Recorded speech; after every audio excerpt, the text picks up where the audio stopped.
بسم اللہ الرحمن الرحیم۔ بیرون مکہ دعوت اسلام۔ رسول اللہ صلی اللہ علیہ وسلم طائف میں شوال 10 سن نبوت اواخر مئی یا اوائل جون 619 عیسوی میں نبی صلی اللہ علیہ وسلم طائف تشریف لے گئے۔ یہ مکے سے تقریباً 60 میل دور ہے۔ آپ صلی اللہ علیہ وسلم نے یہ مسافت آتے جاتے پیدل طے فرمائی تھی۔ آپ صلی اللہ علیہ وسلم کے ہمراہ آپ کے آزاد کردہ غلام حضرت زید بن حارثہ رضی اللہ تعالیٰ عنہ تھے۔ راستے میں جس قبیلے سے گزر ہوتا اسے اسلام کی دعوت دیتے، لیکن کسی نے بھی یہ دعوت قبول نہ کی۔ جب طائف پہنچے تو قبیلہ ثقیف کے 3 سرداروں کے پاس تشریف لے گئے، جو آپس میں بھائی تھے اور جن کے نام یہ تھے: عبد علیل، مسعود اور حبیب۔ ان تینوں کے والد کا نام عمرو بن عمیر ثقفی تھا۔ آپ صلی اللہ علیہ وسلم نے ان کے پاس بیٹھنے کے بعد انہیں اللہ کی اطاعت اور اسلام کی مدد کی دعوت دی۔ جواب میں ایک نے کہا کہ وہ کعبے کا پردہ پھاڑے اگر اللہ نے تمہیں رسول بنایا ہو۔ دوسرے نے کہا کہ اللہ کو تمہارے علاوہ کوئی اور نہ ملا۔ تیسرے نے کہا میں تم سے ہرگز بات نہ کروں گا، اگر تم واقعی پیغمبر ہو تو تمہاری بات رد کرنا میرے لیے انتہائی خطرناک ہے، اور اگر تم نے اللہ پر جھوٹ گڑھ رکھا ہے تو پھر مجھے تم سے بات کرنی ہی نہیں چاہیے۔ یہ جواب سن کر آپ صلی اللہ علیہ وسلم وہاں سے اٹھ کھڑے ہوئے اور صرف اتنا فرمایا: تم لوگوں نے جو کچھ کیا بہرحال اسے پس پردہ ہی رکھنا۔ رسول اللہ صلی اللہ علیہ وسلم نے طائف میں 10 دن قیام فرمایا۔ اس دوران آپ صلی اللہ علیہ وسلم ان کے ایک ایک سردار کے پاس تشریف لے گئے اور ہر ایک سے گفتگو کی، لیکن سب کا ایک ہی جواب تھا کہ تم ہمارے شہر سے نکل جاؤ، بلکہ انہوں نے اپنے اوباشوں کو شہ دے دی۔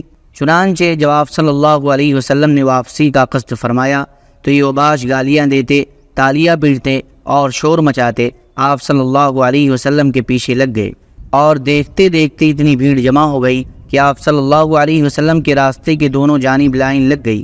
پھر گالیوں اور بدزبانیوں کے ساتھ ساتھ پتھر بھی چلنے لگ گئے، جس سے آپ صلی اللہ علیہ وسلم کی ایڑی پر اتنے زخم آئے کہ دونوں جوتے خون میں تربتر ہو گئے۔ ادھر حضرت زید بن حارثہ رضی اللہ تعالیٰ عنہ ڈھال بن کر چلتے ہوئے پتھروں کو روک رہے تھے، جس سے ان کے سر میں کئی جگہ چوٹ آئی۔ بدمعاشوں نے یہ سلسلہ برابر جاری رکھا، یہاں تک کہ آپ کو عتبہ اور شیبہ ابنائے ربیعہ کے ایک باغ میں پناہ لینے پر مجبور کر دیا۔ یہ باغ طائف سے 3 میل کے فاصلے پر واقع تھا۔ جب آپ صلی اللہ علیہ وسلم نے یہاں پناہ لی تو بھیڑ واپس چلی گئی، اور آپ صلی اللہ علیہ وسلم ایک دیوار سے ٹیک لگا کر انگور کی بیل کے سائے میں بیٹھ گئے۔ قدر اطمینان ہوا تو دعا فرمائی، جو دعائے مستضعفین کے نام سے مشہور ہے۔ اس دعا کے ایک فقرے سے اندازہ کیا جا سکتا ہے کہ طائف میں اس بدسلوکی سے دوچار ہونے کے بعد اور کسی ایک بھی شخص کے ایمان نہ لانے کی وجہ سے آپ صلی اللہ علیہ وسلم کس قدر دل فگار تھے، اور آپ صلی اللہ علیہ وسلم کے احساسات پر حزن و علم اور غم و افسوس کا کس قدر غلبہ تھا۔ آپ صلی اللہ علیہ وسلم نے فرمایا: اللہم الیک اشکو ضعف قوتی وقلت حیلتی وہوانی علی الناس یا ارحم الراحمین، انت رب المستضعفین وانت ربی، الى من تکلنی، الى بعید یتہجمنی ام الى عدو ملکته امری، ان لم يكن بك علي غضب فلا أبالي ولكن عافيتك هي أوسع لي، أعوذ بنور وجهك الذي أشرقت له الظلمات وصلح علي أمر الدنيا والآخرة من أن تنزل بي غضبك أو يحل علي سخطك، لك العتبى حتى ترضى ولا حول ولا قوة إلا بك۔ بار الہ، میں تجھ سے ہی اپنی کمزوری و بے بسی اور لوگوں کے نزدیک اپنی بے قدری کا شکوہ کرتا ہوں۔ یا ارحم الراحمین، تو کمزوروں کا رب ہے اور تو ہی میرا بھی رب ہے۔ تو مجھے کس کے حوالے کر رہا ہے؟ کیا کسی بیگانے کے جو میرے ساتھ تندی سے پیش آئے، یا کسی دشمن کے جس کو تو نے میرے معاملے کا مالک بنا دیا ہے؟ اگر مجھ پر تیرا غضب نہیں تو مجھے کوئی پرواہ نہیں، لیکن تیری عافیت میرے لیے زیادہ کشادہ ہے۔ میں تیرے چہرے کے اس نور کی پناہ چاہتا ہوں جس سے تاریکیاں روشن ہو گئیں اور جس پر دنیا و آخرت کے معاملات درست ہوئے، کہ تو مجھ پر اپنا غضب نازل کرے یا تیرا عتاب مجھ پر وارد ہو۔ تیری ہی رضا مطلوب ہے، یہاں تک کہ تو خوش ہو جائے، اور تیرے بغیر کوئی زور اور طاقت نہیں۔ ادھر آپ صلی اللہ علیہ وسلم کو ابنائے ربیعہ نے اس حالت زار میں دیکھا تو ان کے جذبہ قرابت میں حرکت پیدا ہوئی، اور انہوں نے اپنے ایک عیسائی غلام کو جس کا نام عداس تھا بلا کر کہا کہ اس انگور سے ایک گچھا لو اور اس شخص کو دے آؤ۔ جب اس نے انگور آپ صلی اللہ علیہ وسلم کی خدمت میں پیش کیا تو آپ صلی اللہ علیہ وسلم نے بسم اللہ پڑھ کر ہاتھ بڑھایا اور کھانا شروع کیا۔ عداس نے کہا یہ جملہ تو اس علاقے کے لوگ نہیں بولتے۔ رسول اللہ صلی اللہ علیہ وسلم نے فرمایا تم کہاں کے رہنے والے ہو اور تمہارا دین کیا ہے؟ اس نے کہا میں عیسائی ہوں اور نینوا کا باشندہ ہوں۔ رسول اللہ صلی اللہ علیہ وسلم نے فرمایا اچھا تم مرد صالح یونس بن متیٰ کی بستی کے رہنے والے ہو۔ اس نے کہا کہ آپ یونس بن متیٰ کو کیسے جانتے ہیں؟ رسول اللہ صلی اللہ علیہ وسلم نے فرمایا وہ میرے بھائی تھے، وہ نبی تھے اور میں بھی نبی ہوں۔ یہ سن کر عداس رسول اللہ صلی اللہ علیہ وسلم پر جھک پڑا اور آپ صلی اللہ علیہ وسلم کے سر اور ہاتھ پاؤں کو بوسہ دیا۔ یہ دیکھ کر ربیعہ کے دونوں بیٹوں نے آپس میں کہا لو اب اس شخص نے ہمارے غلام کو بگاڑ دیا۔ اس کے بعد جب عداس واپس گیا تو دونوں نے اس سے کہا اجی یہ معاملہ کیا تھا؟ اس نے کہا میرے آقا روئے زمین پر اس شخص سے بہتر کوئی اور نہیں، اس نے مجھے ایک ایسی بات بتائی ہے جسے نبی کے سوا کوئی نہیں جانتا۔ ان دونوں نے کہا دیکھو عداس کہیں یہ شخص تمہیں تمہارے دین سے پھیر نہ دے، کیونکہ تمہارا دین اس کے دین سے بہتر ہے۔ قدر ٹھہر کر رسول اللہ صلی اللہ علیہ وسلم باغ سے نکلے تو مکے کی راہ پر چل پڑے۔ غم و علم کی شدت سے طبیعت نڈھال اور دل پاش پاش تھا۔ قرن منازل پہنچے تو اللہ تعالیٰ کے حکم سے حضرت جبریل علیہ السلام تشریف لائے۔ ان کے ساتھ پہاڑوں کا فرشتہ بھی تھا۔ وہ آپ صلی اللہ علیہ وسلم سے گزارش کرنے آیا تھا کہ آپ صلی اللہ علیہ وسلم حکم دیں تو وہ اہل مکہ کو دو پہاڑوں کے درمیان پیس ڈالے۔ اس واقعے کی تفصیل صحیح بخاری میں حضرت عائشہ رضی اللہ تعالیٰ عنہا سے مروی ہے۔ ان کا بیان ہے کہ انہوں نے ایک روز رسول اللہ صلی اللہ علیہ وسلم سے دریافت کیا کہ کیا آپ پر کوئی ایسا دن بھی آیا ہے جو احد کے دن سے زیادہ سنگین رہا ہو؟ آپ صلی اللہ علیہ وسلم نے فرمایا ہاں، تمہاری قوم سے مجھے جن جن مصائب کا سامنا کرنا پڑا ان میں سب سے سنگین مصیبت وہ تھی جس سے میں گھاٹی کی دن دوچار ہوا جب میں نے اپنے آپ کو عبد علیل بن عبد کلال کے صاحبزادے پر پیش کیا، مگر اس نے میری بات منظور نہ کی تو میں غم و علم سے نڈال اپنے رخ پر چل پڑا اور مجھے قرن ثعالب پہنچ کر ہی افاقہ ہوا۔ وہاں میں نے سر اٹھایا تو کیا دیکھتا ہوں کہ بادل کا ایک ٹکڑا مجھ پر سایہ فگن ہے۔ میں نے بغور دیکھا تو اس میں حضرت جبریل علیہ السلام تھے۔ انہوں نے مجھے پکار کر کہا آپ کی قوم نے آپ سے جو بات کہی اللہ نے اسے سن لیا ہے، اب اس نے آپ صلی اللہ علیہ وسلم کے پاس پہاڑوں کا فرشتہ بھیجا ہے تاکہ آپ ان کے بارے میں اسے جو حکم چاہے دیں۔ اس کے بعد پہاڑوں کے فرشتوں نے مجھے آواز دی اور سلام کرنے کے بعد کہا اے محمد بات یہی ہے، اب آپ جو چاہیں، اگر چاہیں میں انہیں دو پہاڑوں کے درمیان کچل دوں تو ایسا ہی ہوگا۔ نبی صلی اللہ علیہ وسلم نے فرمایا نہیں، بلکہ مجھے امید ہے کہ اللہ عز و جل ان کی پشت سے ایسی نسل پیدا فرمائے گا جو صرف ایک اللہ کی عبادت کرے گی اور اس کے ساتھ کسی چیز کو شریک نہ ٹھہرائے گی۔ رسول اللہ صلی اللہ علیہ وسلم کے اس جواب میں آپ کی یگانہ روزگار شخصیت اور ناقابل ادراک گہرائی رکھنے والے اخلاق عظیمہ کے جلوے دیکھے جا سکتے ہیں۔ بہرحال اب سات آسمانوں کے اوپر سے آنے والی اس غیبی مدد کی وجہ سے آپ صلی اللہ علیہ وسلم کا دل مطمئن ہو گیا اور غم و علم کے بادل چھٹ گئے۔ چنانچہ آپ نے مکہ کی راہ پر مزید پیش قدمی فرمائی اور وادی نخلہ میں جا فروکش ہوئے۔ یہاں دو جگہیں قیام کے لائق ہیں، ایک السیر الکبیر اور دوسرے زیمہ، کیونکہ دونوں ہی جگہ پانی اور شادابی موجود ہے، لیکن کسی ماخذ سے یہ پتہ نہ چل سکا کہ آپ صلی اللہ علیہ وسلم نے ان میں سے کس جگہ قیام فرمایا تھا۔ وادی نخلہ میں آپ صلی اللہ علیہ وسلم کا قیام چند دن رہا۔ اس دوران اللہ تعالیٰ نے آپ صلی اللہ علیہ وسلم کے پاس جنوں کی ایک جماعت بھیجی جس کا ذکر قرآن مجید میں دو جگہ آیا ہے، ایک سورۃ الاحقاف میں، دوسرے سورہ جن میں۔ سورۃ الاحقاف کی آیات یہ ہیں وَإِذْ صَرَفْنَا إِلَيْكَ نَفَرًا مِّنَ الْجِنِّ يَسْتَمِعُونَ الْقُرْآنَ فَلَمَّا حَضَرُوهُ قَالُوا أَنصِتُوا فَلَمَّا قُضِيَ وَلَّوْا إِلَىٰ قَوْمِهِم مُّنذِرِينَ قالوا يا قومنا إنا سمعنا كتابا أنزل من بعد موسى مصدقا لما بين يديه يهدي إلى الحق وإلى طريق مستقيم يا قومنا أجيبوا داعي الله وآمنوا به يغفر لكم من ذنوبكم ويجركم من عذاب أليم۔ اور جب کہ ہم نے آپ کی طرف جنوں کے گروہ کو پھیرا کہ وہ قرآن سنیں، تو جب وہ تلاوت قرآن کی جگہ پہنچے تو انہوں نے آپس میں کہا کہ چپ ہو جاؤ۔ پھر جب اس کی تلاوت پوری کی جا چکی تو اپنی قوم کی طرف عذاب الہی سے ڈرانے والے بن کر پلٹے۔ انہوں نے کہا اے ہماری قوم، ہم نے ایک کتاب سنی ہے جو موسیٰ علیہ السلام کے بعد نازل کی گئی ہے، اپنے سے پہلے کی تصدیق کرنے والی ہے، حق اور راہ راست کی طرف رہنمائی کرتی ہے۔ اے ہماری قوم، اللہ کے داعی کی بات مان لو اور اس پر ایمان لے آؤ، اللہ تمہارے گناہ بخش دے گا اور تمہیں دردناک عذاب سے بچائے گا۔ سورہ جن کی آیات یہ ہیں۔ قل اوحی الی انہ استمع نفر من الجن فقالوا انا سمعنا قرآنا عجبا يهدي الى الرشد فآمنا به وَلَن نُشْرِكَ بِرَبِّنَا أَحَدًا۔ آپ کہہ دیں میری طرف یہ وحی کی گئی ہے کہ جنوں کی ایک جماعت نے قرآن سنا اور باہم کہا کہ ہم نے ایک عجیب قرآن سنا ہے جو راہ راست کی طرف رہنمائی کرتا ہے، ہم اس پر ایمان لائے ہیں اور اپنے رب کے ساتھ کسی کو ہرگز شریک نہیں کر سکتے۔ یہ آیات جو اس واقعے کے بیان کے سلسلے میں نازل ہوئیں، ان کے سیاق و سباق سے معلوم ہوتا ہے کہ نبی صلی اللہ علیہ وسلم کو ابتداءً جنوں کی اس جماعت کی آمد کا علم نہ ہو سکا تھا، بلکہ جب ان آیات کے ذریعے اللہ تعالیٰ کی طرف سے آپ صلی اللہ علیہ وسلم کو اطلاع دی گئی تب آپ واقف ہو سکے۔ یہ بھی معلوم ہوتا ہے کہ جنوں کی یہ آمد پہلی بار ہوئی تھی، اور حدیث سے پتہ چلتا ہے کہ اس کے بعد ان کی آمد و رفت ہوتی رہی۔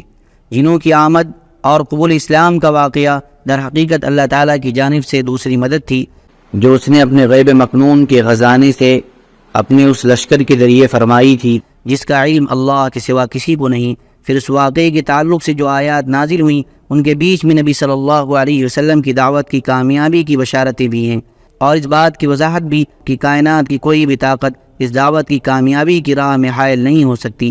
چنانچہ ارشاد ہے وَمَن لَا يُجِبُ دَاعِيَ اللَّهِ فَلَيْسَ بِمُعْجِزٍ فِي الْأَرْضِ وَلَيْسَ لَهُ مِن دُونِهِ أَوْلِيَاءُ أُولَئِكَ فِي ضَلَالٍ مُّبِينٍ۔ جو اللہ کی داعی کی دعوت قبول نہ کرے وہ زمین میں اللہ کو بے بس نہیں کر سکتا، اور اللہ کے سوا اس کا کوئی کارساز ہے بھی نہیں، اور ایسے لوگ کھلی ہوئی گمراہی میں ہیں۔ وَأَنَّا ظَنَنَّا أَن لَّن نُّعْجِزَ اللَّهَ فِي الْأَرْضِ وَلَن نُّعْجِزَهُ هَرَبًا۔ ہماری سمجھ میں آ گیا ہے کہ ہم اللہ کو زمین میں بے بس نہیں کر سکتے، اور نہ ہم بھاگ کر ہی اسے پکڑنے سے عاجز کر سکتے ہیں۔ اس نصرت اور ان بشارتوں کے سامنے غم و علم اور حزن و مایوسی کے وہ سارے بادل چھٹ گئے جو طائف سے نکلتے وقت گالیاں اور تالیاں سننے اور پتھر کھانے کی وجہ سے آپ صلی اللہ علیہ وسلم پر چھائے تھے۔ آپ نے عزم مصمم فرما لیا کہ اب مکہ پلٹنا ہے اور نئے سرے سے دعوت اسلام اور تبلیغ رسالت کے کام میں چستی اور گرم جوشی کے ساتھ لگ جانا ہے۔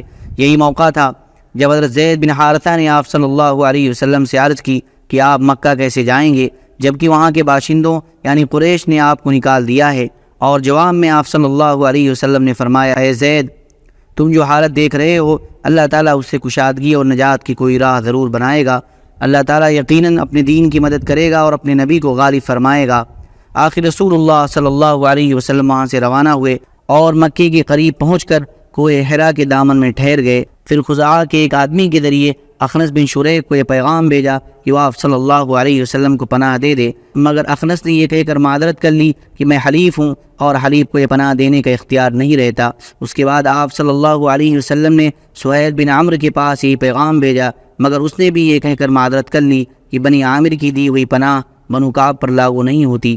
اس کے بعد آپ صلی اللہ علیہ وسلم نے مطعم بن عدی کے پاس پیغام بھیجا۔ مطعم نے کہا ہاں، اور پھر ہتھیار پہن کر اپنے بیٹوں اور قوم کے لوگوں کو بلایا اور کہا تم لوگ ہتھیار باندھ کر خانہ کعبہ کے گوشوں پر جمع ہو جاؤ کیونکہ میں نے محمد کو پناہ دے دی ہے۔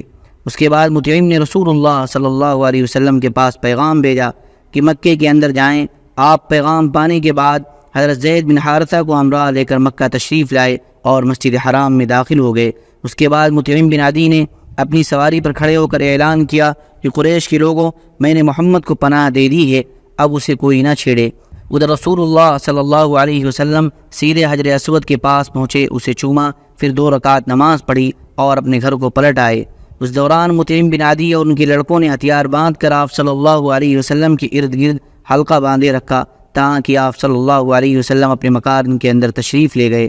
کہا جاتا ہے کہ اس موقع پر ابو جہل نے مطعم سے پوچھا تھا کہ تم نے پناہ دی ہے یا پیروکار مسلمان بن گئے ہو؟ اور مطعم نے جواب دیا تھا کہ پناہ دی ہے، اور اس جواب کو سن کر ابو جہل نے کہا تھا کہ جسے تم نے پناہ دی اسے ہم نے بھی پناہ دی۔ رسول اللہ صلی اللہ علیہ وسلم نے مطعم بن عدی کے اس حسن سلوک کو کبھی فراموش نہ فرمایا۔ چنانچہ بدر میں جب کفار مکہ کی ایک بڑی تعداد قید ہو کر آئی اور بعض قیدیوں کی رہائی کے لیے حضرت جبیر بن مطعم آپ صلی اللہ علیہ وسلم کی خدمت میں حاضر ہوئے تو آپ صلی اللہ علیہ وسلم نے فرمایا، اگر مطعم بن عدی زندہ ہوتا پھر مجھ سے ان بدبودار لوگوں کے بارے میں گفتگو کرتا تو میں اس کی خاطر ان سب کو چھوڑ دیتا۔ اسراء اور معراج۔ نبی صلی اللہ علیہ وسلم کی دعوت و تبلیغ ابھی کامیابی اور ظلم و ستم کے اسی درمیانی مرحلے سے گزر رہی تھی، اور افق کی دور دراز پینائیوں میں دھندلے تاروں کی جھلک دکھائی پڑنا شروع ہو چکی تھی کہ اسراء اور معراج کا واقعہ پیش آیا۔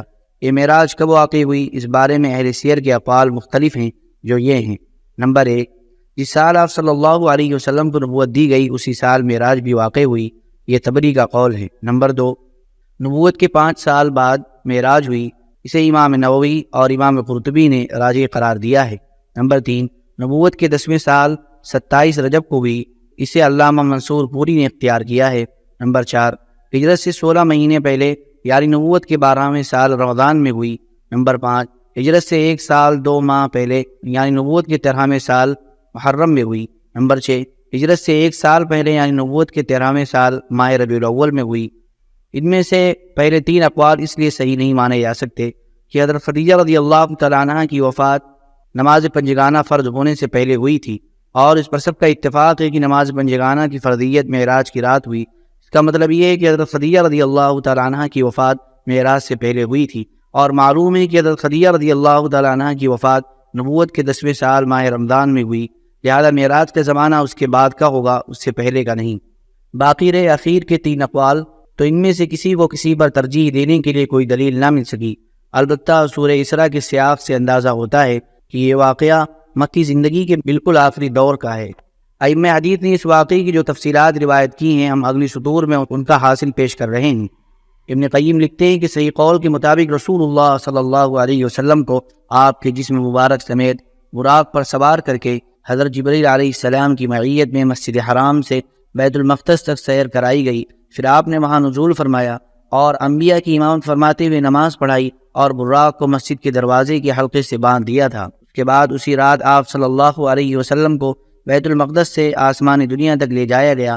جبریل علیہ السلام نے دروازہ کھلوایا، آپ صلی اللہ علیہ وسلم کے لیے دروازہ کھولا گیا۔ آپ صلی اللہ علیہ وسلم نے وہاں انسانوں کے باپ حضرت آدم علیہ السلام کو دیکھا اور انہیں سلام کیا۔ انہوں نے آپ کو مرحبا کہا، سلام کا جواب دیا اور آپ کی نبوت کا اقرار کیا۔ اللہ نے آپ کو ان کے دائیں جانب سعادت مندوں کی روحیں اور بائیں جانب بدبختوں کی روحیں دکھلائیں۔ پھر آپ صلی اللہ علیہ وسلم کو دوسرے آسمان پر لے جایا گیا اور دروازہ کھلوایا گیا۔ آپ نے وہاں حضرت یحییٰ بن زکریہ علیہ السلام اور حضرت عیسیٰ بن مریم علیہ السلام کو دیکھا، دونوں سے ملاقات کی اور سلام کیا۔ دونوں نے سلام کا جواب دیا، مبارکباد دی اور آپ کی نبوت کا اقرار کیا۔ پھر تیسرے آسمان پر لے جایا گیا، آپ نے وہاں حضرت یوسف علیہ السلام کو دیکھا اور سلام کیا، انہوں نے جواب دیا، مبارکباد دی اور آپ کی نبوت کا اقرار کیا۔ پھر چوتھے آسمان پر لے جایا گیا، وہاں آپ نے حضرت ادریس علیہ السلام کو دیکھا اور انہیں سلام کیا، انہوں نے جواب دیا، مرحبا کہا اور آپ کی نبوت کا اقرار کیا۔ پھر پانچویں آسمان پر لے جایا گیا، وہاں آپ نے حضرت ہارون بن عمران علیہ السلام کو دیکھا اور انہیں سلام کیا، انہوں نے جواب دیا، مبارکباد دی اور اقرار نبوت کیا۔ پھر آپ صلی اللہ علیہ وسلم کو چھٹے آسمان پر لے جایا گیا، وہاں آپ کی ملاقات حضرت موسیٰ بن عمران سے ہوئی، آپ نے سلام کیا اور انہوں نے جواب دیا، مرحبا کہا اور اقرار نبوت کیا۔ البتہ جب آپ وہاں سے آگے بڑھے تو رونے لگے، ان سے کہا گیا آپ کیوں رو رہے ہیں؟ انہوں نے کہا میں اس لیے رو رہا ہوں کہ ایک نوجوان جو میرے بعد مبعوث کیا گیا، اس کی امت کے لوگ میری امت کے لوگوں سے بہت زیادہ تعداد میں جنت کے اندر داخل ہوں گے۔ اس کے بعد آپ صلی اللہ علیہ وسلم کو ساتویں آسمان پر لے جایا گیا، وہاں آپ کی ملاقات حضرت ابراہیم علیہ السلام سے ہوئی، آپ نے انہیں سلام کیا، انہوں نے جواب دیا، مبارکباد دی اور آپ کی نبوت کا اقرار کیا۔ اس کے بعد آپ کو سدرۃ المنتہا تک لے جایا گیا، پھر آپ کے لیے بیت معمور کو ظاہر کیا گیا، پھر خدائے جبار جل جلالہ کے دربار میں پہنچایا گیا اور آپ صلی اللہ علیہ وسلم اللہ کے اتنے قریب ہوئے کہ 2 کمانوں کے برابر یا اس سے بھی کم فاصلہ رہ گیا۔ اس وقت اللہ نے اپنے بندے پر وحی فرمائی، جو کچھ کی وحی فرمائی اور 50 وقت کی نمازیں فرض کی اس کے بعد آپ صلی اللہ علیہ وسلم واپس ہوئے، یہاں تک کہ حضرت موسیٰ علیہ السلام کے پاس سے گزرے تو انہوں نے پوچھا کہ اللہ نے آپ کو کس چیز کا حکم دیا ہے؟ آپ نے فرمایا 50 نمازوں کا۔ انہوں نے کہا کہ آپ کی امت اس کی طاقت نہیں رکھتی، اپنے پروردگار کے پاس واپس جائیے اور اپنی امت کے لیے تخفیف کا سوال کیجیے۔ آپ نے حضرت جبرائیل علیہ السلام کی طرف دیکھا، گویا ان سے مشورہ لے رہے ہیں۔ انہوں نے اشارہ کیا کہ ہاں، اگر آپ چاہیں۔ اس کے بعد حضرت جبرائیل آپ صلی اللہ علیہ وسلم کو جبار تبارک تعالیٰ کے حضور لے گئے اور وہ اپنی جگہ تھا۔ بعض طرق میں صحیح بخاری کا لفظ یہی ہے۔ اس نے 10 نمازیں کم کر دیں اور آپ نیچے لائے گئے۔ جب موسیٰ علیہ السلام کے پاس سے گزرے تو انہیں خبر دی۔ انہوں نے کہا کہ آپ اپنے رب کے پاس واپس جائیے اور تخفیف کا سوال کیجیے۔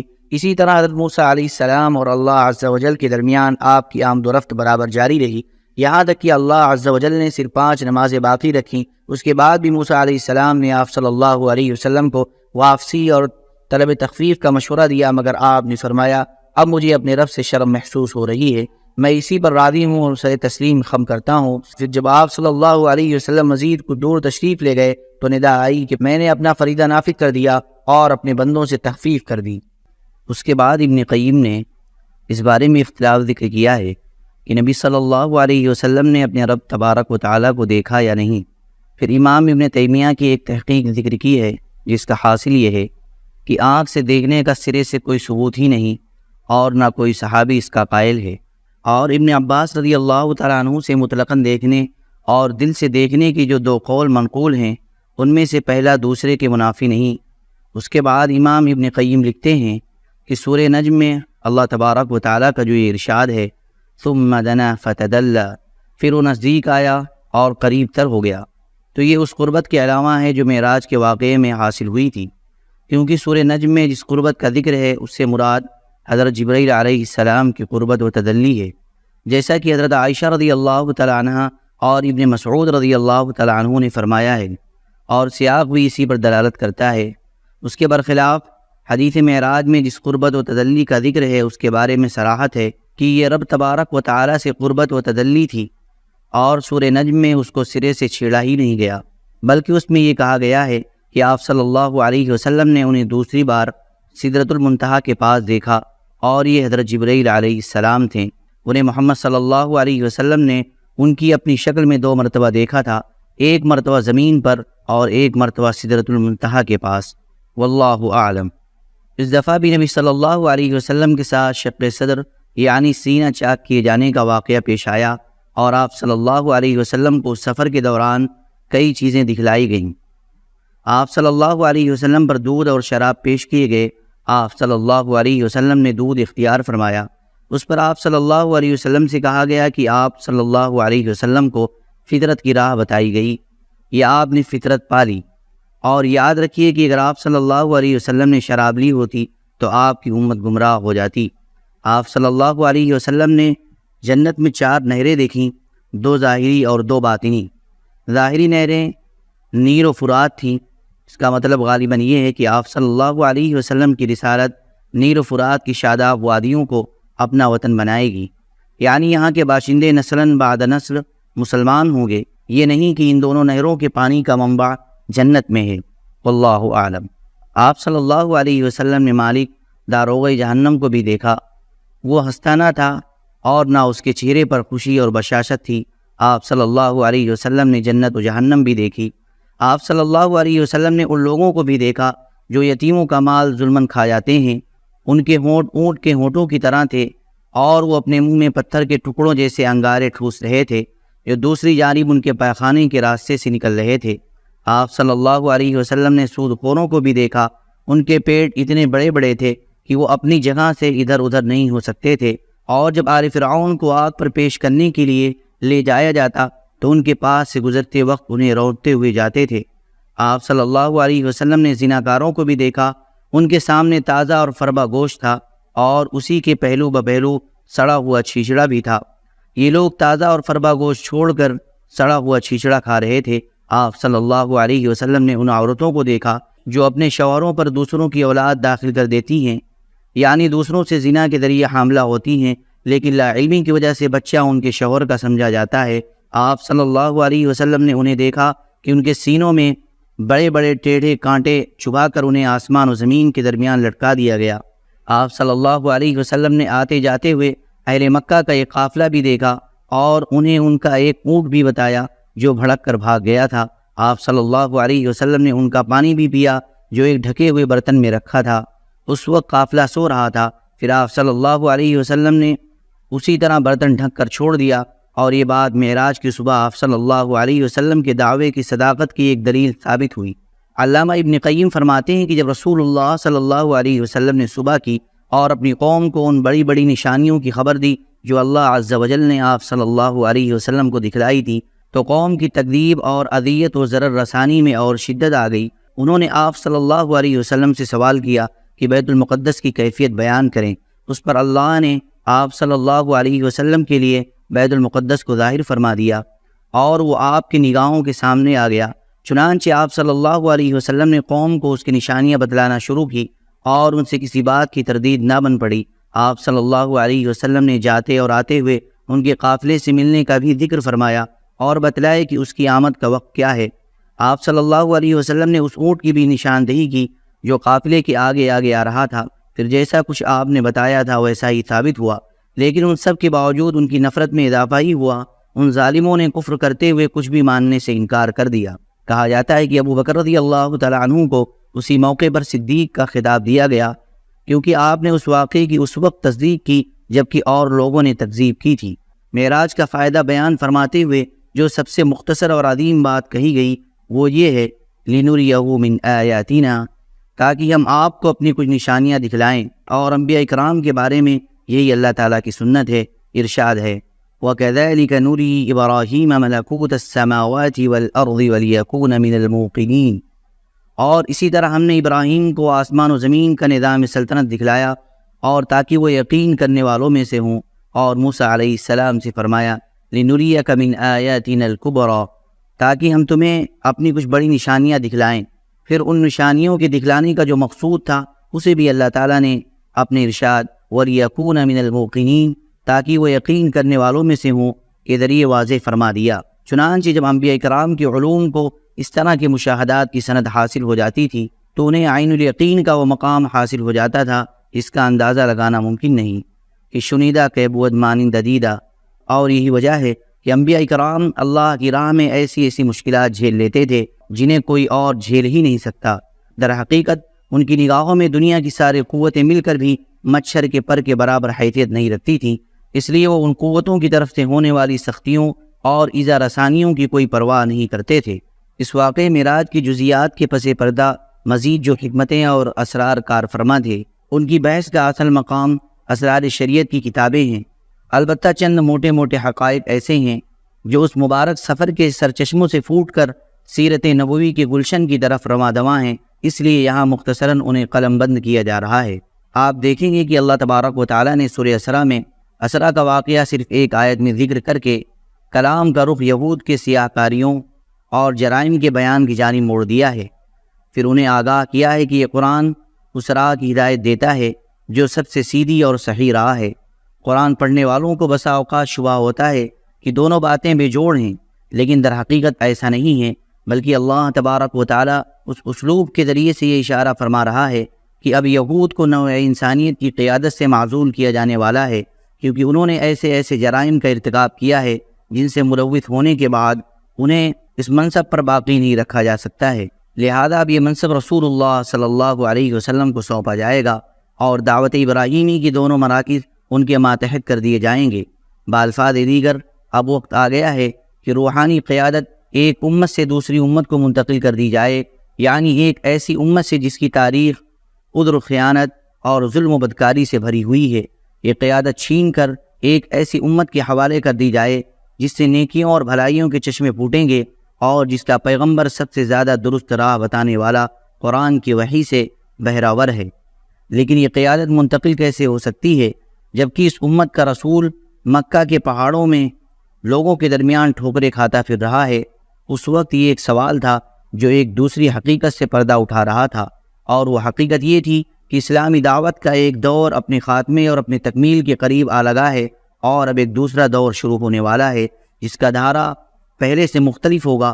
اسی لیے ہم دیکھتے ہیں کہ بعض آیات میں مشرکین کو کھلی وارننگ اور سخت دھمکی دی گئی ہے۔ ارشاد ہے وَإِذَا أَرَدْنَا أَن نُهْلِكَ قَرْيَةً أَمَرْنَا مُتْرَفِيهَا فَفَسَقُوا فِيهَا فَحَقَّ عَلَيْهَا الْقَوْلُ فَدَمَّرْنَاهَا تَدْمِيرًا۔ اور جب ہم کسی بستی کو تباہ کرنا چاہتے ہیں تو وہاں کے اصحاب ثروت کو حکم دیتے ہیں، مگر وہ کھلی خلاف ورزی کرتے ہیں، بس اس بستی پر تباہی کا قول برحق ہو جاتا ہے اور ہم اسے کچل کر رکھ دیتے ہیں۔ وَكَمْ أَهْلَكْنَا مِنَ الْقُرُونِ مِنْ بَعْدِ نُوحٍ وَكَفَى بِرَبِّكَ بِذُنُوبِ عِبَادِهِ خَبِيرًا بَصِيرًا۔ اور ہم نے نوح کے بعد کتنی قوموں کو تباہ کر دیا، اور تمہارا رب اپنے بندوں کے جرائم کی خبر رکھنے اور دیکھنے کے لیے کافی ہے۔ پھر ان آیات کے پہلو کچھ ایسی آیتیں بھی ہیں جن میں مسلمانوں کو ایسے تمدنی قواعد و ضوابط اور دفعات و مبادی بتلائے گئے ہیں جن پر آئندہ اسلامی معاشرے کی تعمیر ہونی تھی۔ گویا اب وہ کسی ایسی سرزمین پر اپنا ٹھکانہ بنا چکے ہیں جہاں ہر پہلو سے ان کے معاملات ان کے اپنے ہاتھ میں ہیں، اور انہوں نے ایک ایسی وحدت متماسکہ بنا لی ہے جس پر سماج کی چکی گھوما کرتی ہے۔ لہذا ان آیات میں اشارہ ہے کہ رسول اللہ صلی اللہ علیہ وسلم عنقریب ایسی جائے پناہ اور امن گاہ پالیں گے جہاں آپ صلی اللہ علیہ وسلم کے دین کو استقرار نصیب ہوگا۔ یہ اسراء و معراج کی بابرکت واقعے کی تہ میں پوشیدہ حکمتوں اور رازہائے سربستہ میں سے ایک ایسا راز اور ایک ایسی حکمت ہے جس کا ہمارا موضوع سے براہ راست تعلق ہے، اس لیے ہم نے مناسب سمجھا کہ اسے بیان کر دیں۔ اسی طرح کی دو بڑی حکمتوں پر نظر ڈالنے کے بعد ہم نے یہ رائے قائم کی ہے کہ اسراء کا یہ واقعہ یا تو بیعت عقبہ اولیٰ سے کچھ ہی پہلے کا ہے یا عقبہ کی دونوں بیعتوں کے درمیان کا ہے، واللہ عالم۔ قبائل اور افراد کو اسلام کی دعوت۔ ذی قاعدہ 10 سن نبوت اواخر جون یا اوائل جولائی 619 عیسوی میں رسول اللہ صلی اللہ علیہ وسلم طائف سے مکہ تشریف لائے اور یہاں افراد اور قبائل کو پھر سے اسلام کی دعوت دینی شروع کی۔ چونکہ موسم حج قریب تھا، اس لیے فریضہ حج کی ادائیگی کے لیے دور و نزدیک ہر جگہ سے پیدل اور سواروں کی آمد شروع ہو چکی تھی۔ رسول اللہ صلی اللہ علیہ وسلم نے اس موقع کو غنیمت سمجھا اور ایک ایک قبیلے کے پاس جا کر اسے اسلام کی دعوت دی، جیسا کہ نبوت کے 4 سال سے آپ صلی اللہ علیہ وسلم کا معمول تھا۔ وہ قبائل جنہیں اسلام کی دعوت دی گئی، امام زہری فرماتے ہیں کہ جن قبائل کے پاس رسول اللہ صلی اللہ علیہ وسلم تشریف لے گئے اور انہیں اسلام کی دعوت دیتے ہوئے اپنے آپ کو ان پر پیش کیا، ان میں سے حسب ذیل قبیلوں کے نام ہمیں بتائے گئے ہیں: بنی عامر بن صعصعہ، محارب بن خصبہ، فزارہ، غسان، مرہ، حنیفہ، سلیم، عبس، بنو نصر، بنو البکا، کلب، حارث بن کعب، وزرا، حضارمہ۔ لیکن ان میں سے کسی نے بھی اسلام قبول نہ کیا۔ واضح رہی کہ امام زہری کے ذکر کردہ ان سارے قبائل پر ایک ہی سال یا ایک ہی موسم حج میں اسلام پیش نہیں کیا گیا تھا، بلکہ نبوت کے 4 سال سے ہجرت سے پہلے کے آخری موسم حج تک 10 سالہ مدت کے دوران پیش کیا گیا تھا۔ ابن اسحاق نے بعض قبائل پر اسلام کی پیشی اور ان کے جواب کی کیفیت کا بھی ذکر کیا ہے، ذیل میں مختصر ان کا بیان نقل کیا جا رہا ہے۔ نمبر 1، بنو کلب۔ نبی صلی اللہ علیہ وسلم اس قبیلے کے ایک شاخ بنو عبداللہ کے پاس تشریف لے گئے، انہیں اللہ کی طرف بلایا اور اپنے آپ کو ان پر پیش کیا۔ باتوں میں یہ بھی فرمایا کہ اے بنو عبداللہ، اللہ نے تمہاری جد اعلیٰ کا نام بہت اچھا رکھا تھا، لیکن اس قبیلے نے آپ کی دعوت قبول نہ کی۔ نمبر 2، بنو حنیفہ۔ آپ صلی اللہ علیہ وسلم ان کے ڈیرے پر تشریف لے گئے، انہیں اللہ کی طرف بلایا اور اپنے آپ کو ان پر پیش کیا، لیکن ان جیسا برا جواب اہل عرب میں سے کسی نے بھی نہ دیا۔ نمبر 3، عامر بن صعصعہ۔ انہیں بھی آپ صلی اللہ علیہ وسلم نے اللہ کی طرف دعوت دی اور اپنے آپ کو ان پر پیش کیا۔ جواب میں ان کے ایک آدمی بحیرہ بن فراس نے کہا، خدا کی قسم اگر میں قریش کے اس نوجوان کو لے لوں تو اس کے ذریعے پورے عرب کو کھا جاؤں گا۔ پھر اس نے دریافت کیا کہ اچھا یہ بتائیے کہ اگر ہم آپ سے آپ کے اس دین پر بیعت کر لیں، پھر اللہ آپ کو مخالفین پر غلبہ عطا فرمائے، تو کیا آپ کے بعد زمام کار ہمارے ہاتھ میں ہوگی؟ آپ صلی اللہ علیہ وسلم نے فرمایا، زمام کار تو اللہ کے ہاتھ میں ہے، وہ جہاں چاہے گا رکھے گا۔ اس پر اس شخص نے کہا، خوب، آپ کی حفاظت میں تو ہمارا سینہ اہل عرب کے نشانے پر رہے، لیکن جب اللہ آپ کو غلبہ عطا فرمائے تو زمام کار کسی اور کے ہاتھ میں ہو، ہمیں آپ کے دین کی ضرورت نہیں۔ غرض انہوں نے انکار کر دیا۔ اس کے بعد جب قبیلہ بنو عامر اپنے علاقے میں واپس گیا تو اپنے ایک بوڑھے آدمی کو جو کبر سنی کے باعث حج میں شریک نہ ہو سکا تھا سارا ماجرہ سنایا اور بتایا کہ ہمارے پاس قبیلہ قریش کے خاندان بنو عبد المطلب کا ایک جوان آیا تھا جس کا خیال تھا کہ وہ نبی ہے، اس نے ہمیں دعوت دی کہ ہم اس کی حفاظت کریں، اس کا ساتھ دیں اور اپنے علاقے میں لے آئیں۔ یہ سن کر اس بڈھے نے دونوں ہاتھوں سے سر تھام لیا اور بولا، اے بنو عامر، کیا اب اس کی تلافی کی کوئی سبیل ہے؟ اور کیا از دست رفتہ کو ڈھونڈا جا سکتا ہے؟ اس ذات کی قسم جس کے ہاتھ میں فلاں کی جان ہے، کسی اسماعیلی نے کبھی اس کا یعنی نبوت کا جھوٹا دعویٰ نہیں کیا۔ یقیناً حق ہے، آخر تمہاری عقل کہاں چلی گئی تھی؟ ایمان کی شعاعیں مکے سے باہر۔ جس طرح رسول اللہ صلی اللہ علیہ وسلم نے قبائل اور وفود پر اسلام پیش کیا، اسی طرح افراد اور اشخاص کو بھی اسلام کی دعوت دی، اور بعض نے اچھا جواب بھی دیا۔ پھر اس موسم حج کے کچھ ہی عرصے بعد کئی افراد نے اسلام قبول کیا۔ ذیل میں ان کی ایک مختصر رودات پیش کی جا رہی ہے۔ نمبر 1، سوید بن صامت۔ یہ شاعر تھے، گہری سوجھ بوجھ کے حامل اور یثرب کے باشندے تھے۔ ان کی پختگی، شعر گوئی اور شرف نسب کی وجہ سے ان کی قوم نے انہیں کامل کا خطاب دے رکھا تھا۔ یہ حج یا عمرہ کے لیے مکہ تشریف لائے۔ رسول اللہ صلی اللہ علیہ وسلم نے انہیں اسلام کی دعوت دی۔ کہنے لگے، غالباً آپ کے پاس جو کچھ ہے وہ ایسا ہی ہے جیسا میرے پاس ہے۔ رسول اللہ صلی اللہ علیہ وسلم نے فرمایا، تمہارے پاس کیا ہے؟ سوید نے کہا، حکمت لقمان۔ آپ نے فرمایا، پیش کرو۔ انہوں نے پیش کیا۔ آپ نے فرمایا، یہ کلام یقیناً اچھا ہے، لیکن میرے پاس جو کچھ ہے وہ اس سے بھی اچھا ہے۔ وہ قرآن ہے جو اللہ تعالیٰ نے مجھ پر نازل کیا ہے، وہ ہدایت اور نور ہے۔ اس کے بعد رسول اللہ صلی اللہ علیہ وسلم نے انہیں قرآن کریم پڑھ کر سنایا اور اسلام کی دعوت دی۔ انہوں نے اسلام قبول کر لیا اور بولے، یہ تو بہت ہی اچھا کلام ہے۔ اس کے بعد وہ مدینہ پلٹ کر آئے ہی تھے کہ جنگ بعاث چھڑ گئی اور اسی میں قتل کر دیے گئے۔ انہوں نے سن 11 نوی کے آغاز میں اسلام قبول کیا تھا۔ نمبر 2، ایاس بن معاذ۔ یہ بھی یثرب کے باشندے تھے اور نوخیز جوان۔ سن 11 نبوت میں جنگ بعاث سے کچھ پہلے اوس کا ایک وفد خزرج کے خلاف قریش سے حلف و تعاون کی تلاش میں مکہ آیا تھا۔ آپ بھی اسی کے ہمراہ تشریف لائے تھے۔ اس وقت یثرب میں ان دونوں قبیلوں کے درمیان عداوت کی آگ بھڑک رہی تھی اور اوس کی تعداد خزرج سے کم تھی۔ رسول اللہ صلی اللہ علیہ وسلم کو وفد کی آمد کا علم ہوا تو آپ ان کے پاس تشریف لے گئے اور ان کے درمیان بیٹھ کر یوں خطاب فرمایا، آپ لوگ جس مقصد کے لیے تشریف لائے ہیں، کیا اس سے بہتر چیز قبول کر سکتے ہیں؟ ان سب نے کہا، وہ کیا چیز ہے؟ آپ نے فرمایا، میں اللہ کا رسول ہوں۔ اللہ نے مجھے اپنے بندوں کے پاس اس بات کی دعوت دینے کے لیے بھیجا ہے کہ وہ اللہ کی عبادت کریں اور اس کے ساتھ کسی چیز کو شریک نہ کریں۔ اللہ نے مجھ پر کتاب بھی اتاری ہے۔ پھر آپ نے اسلام کا ذکر کیا اور قرآن کریم کی تلاوت فرمائی۔ ایاس بن معاذ بولے، اے قوم، یہ خدا کی قسم اس سے بہتر ہے جس کے لیے آپ لوگ یہاں تشریف لائے ہیں۔ لیکن وفد کے ایک رکن ابو الحیثر انس بن رافع نے ایک مٹھی مٹی اٹھا کر ایاس کے منہ پر دے ماری اور بولا، یہ بات چھوڑو، میری عمر کی قسم، یہاں ہم اس کے بجائے دوسرے ہی مقصد سے آئے ہیں۔ ایاس نے خاموشی اختیار کر لی اور رسول اللہ صلی اللہ علیہ وسلم بھی اٹھ گئے۔ وفد قریش کے ساتھ حلف تعاون کا معاہدہ کرنے میں کامیاب نہ ہو سکا اور یوں ہی ناکام مدینہ واپس ہو گیا۔ مدینہ پلٹنے کے تھوڑے ہی دن بعد ایاس انتقال کر گئے۔ وہ اپنی وفات کے وقت تحلیل و تکبیر اور حمد و تسبیح کر رہے تھے، اس لیے لوگوں کو یقین ہے کہ ان کی وفات اسلام پر ہوئی۔ نمبر 3، ابو ذر غفاری۔ یہ یثرب کے اطراف میں سکونت پذیر تھے۔ جب سوید بن صامت اور ایاس بن معاذ کے ذریعے یثرب میں رسول اللہ صلی اللہ علیہ وسلم کی بعثت کی خبر پہنچی تو یہ خبر ابو ذر رضی اللہ تعالیٰ عنہ کے کان سے بھی ٹکرائی اور یہی ان کے اسلام لانے کا سبب بنی۔ ان کے اسلام لانے کا واقعہ صحیح بخاری میں تفصیل سے مروی ہے۔ ابن عباس رضی اللہ تعالیٰ عنہ کا بیان ہے کہ ابو ذر رضی اللہ تعالیٰ عنہ نے فرمایا، میں قبیلے غفار کا ایک آدمی تھا۔ مجھے معلوم ہوا کہ مکہ میں ایک آدمی نمودار ہوا ہے جو اپنے آپ کو نبی کہتا ہے۔ میں نے اپنے بھائی سے کہا، تم اس آدمی کے پاس جاؤ، اس سے بات کرو اور میرے پاس اس کی خبر لاؤ۔ وہ گیا، ملاقات کی اور واپس آیا۔ میں نے پوچھا، کیا خبر لائے ہو؟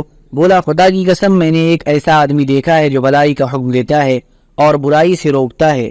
میں نے کہا، تم نے تشفی بخش خبر نہیں دی۔ آخر میں نے خود تو شادان اور ڈنڈا اٹھایا اور مکہ کے لیے چل پڑا۔ وہاں پہنچ تو گیا لیکن آپ صلی اللہ علیہ وسلم کو پہچانتا نہ تھا اور یہ بھی گوارا نہ تھا کہ آپ کے متعلق کسی سے پوچھوں۔ چنانچہ میں زمزم کا پانی پیتا اور مسجد حرام میں پڑا رہتا۔ آخر میرے پاس سے علی رضی اللہ تعالیٰ عنہ کا گزر ہوا۔ کہنے لگے، آدمی اجنبی معلوم ہوتے ہو؟ میں نے کہا، جی ہاں۔ انہوں نے کہا، اچھا تو گھر چلو۔ میں ان کے ساتھ چل پڑا۔ نہ وہ مجھ سے کچھ پوچھ رہے تھے، نہ میں ان سے کچھ پوچھ رہا تھا اور نہ انہیں کچھ بتا ہی رہا تھا۔ صبح ہوئی تو میں اس ارادے سے پھر مسجد حرام گیا کہ آپ کے متعلق دریافت کروں، لیکن کوئی نہ تھا جو مجھے آپ صلی اللہ علیہ وسلم کے متعلق کچھ بتاتا۔ آخر میرے پاس سے پھر حضرت علی رضی اللہ تعالیٰ عنہ گزرے، دیکھ کر بولے، اس آدمی کو ابھی اپنا ٹھکانہ معلوم نہ ہو سکا۔ میں نے کہا نہیں۔ انہوں نے کہا اچھا تو میرے ساتھ چلو۔ اس کے بعد انہوں نے کہا اچھا تمہارا معاملہ کیا ہے اور تم کیوں اس شہر میں آئے ہو؟ میں نے کہا آپ رازداری سے کام لے تو بتاؤں۔ انہوں نے کہا ٹھیک ہے میں ایسا ہی کروں گا۔ میں نے کہا مجھے معلوم ہوا ہے کہ یہاں ایک آدمی نمودار ہوا ہے جو اپنے آپ کو اللہ کا نبی بتاتا ہے۔ میں نے اپنے بھائی کو بھیجا کہ وہ بات کر کے آئے، مگر اس نے پلٹ کر کوئی تشفی بخش بات نہ بتلائی، اس لیے میں نے سوچا کہ خود ہی ملاقات کر لوں۔ حضرت علی رضی اللہ تعالیٰ عنہ نے کہا بھائی تم صحیح جگہ پہنچے ہو، دیکھو میرا رخ انہی کی طرف ہے، جہاں میں گھسوں وہاں تم بھی گھس جانا، اور ہاں اگر میں کسی ایسے شخص کو دیکھوں جس سے تمہارے لیے خطرہ ہے تو دیوار کی طرف اس طرح جا رہوں گا گویا اپنا جوتا ٹھیک کر رہا ہوں، لیکن تم راستہ چلتے رہنا۔ اس کے بعد حضرت علی رضی اللہ تعالیٰ عنہ روانہ ہوئے اور میں بھی ساتھ چل پڑا، یہاں تک کہ وہ اندر داخل ہوئے اور میں بھی ان کے ساتھ نبی صلی اللہ علیہ وسلم کے پاس جا داخل ہوا اور عرض پرداز ہوا کہ آپ مجھ پر اسلام پیش کریں۔ آپ نے اسلام پیش فرمایا اور میں وہی مسلمان ہو گیا۔ اس کے بعد آپ صلی اللہ علیہ وسلم نے مجھ سے فرمایا ہے ابو ذر اس معاملے کو پس پردہ رکھو اور اپنے علاقے میں واپس چلے جاؤ، جب ہمارے ظہور کی خبر ملے تو آ جانا۔ میں نے کہا اس ذات کی قسم جس نے آپ کو حق کے ساتھ مبعوث فرمایا ہے میں تو ان کے درمیان بوانگ دہل اس کا اعلان کروں گا۔ اس کے بعد مسجد حرام میں آیا، قریش موجود تھے۔ میں نے کہا قریش کے لوگوں اشہد ان لا الہ الا اللہ واشہد ان محمدا عبدہ ورسولہ، میں شہادت دیتا ہوں کہ اللہ کے سوا کوئی معبود نہیں، اور میں شہادت دیتا ہوں کہ محمد صلی اللہ علیہ وسلم اللہ کے بندے اور رسول ہیں۔ لوگوں نے کہا اٹھو اس بے دین کی خبر لو۔ لوگ اٹھ پڑے اور مجھے اس قدر مارا گیا کہ مر جاؤں، لیکن حضرت عباس رضی اللہ تعالیٰ عنہ نے مجھے بچایا۔ انہوں نے مجھے جھک کر دیکھا، پھر قریش کی طرف پلٹ کر بولے تمہاری بربادی ہو، تم لوگ غفار کے ایک آدمی کو مار دے رہے ہو، حالانکہ تمہاری تجارت گاہ اور گزرگاہ غفار سے ہی ہو کر جاتی ہے۔ اس پر لوگ مجھے چھوڑ کر ہٹ گئے۔ دوسرے دن صبح ہوئی تو میں پھر وہیں گیا اور جو کچھ کل کہا تھا آج پھر کہا، اور لوگوں نے پھر کہا اٹھو اس بے دین کی خبر لو۔ اس کے بعد میرے ساتھ وہی ہوا جو کل ہو چکا تھا، اور آج بھی حضرت عباس رضی اللہ تعالیٰ عنہ نے ہی مجھے بچایا۔ وہ مجھ پر جھکے، پھر ویسی ہی بات کہی جیسی کل کہی تھی۔ نمبر 4 طفیل بن عمرو دوسی۔ یہ شریف انسان شاعر، سوجھ بوجھ کے مالک اور قبیلے دوست کے سردار تھے۔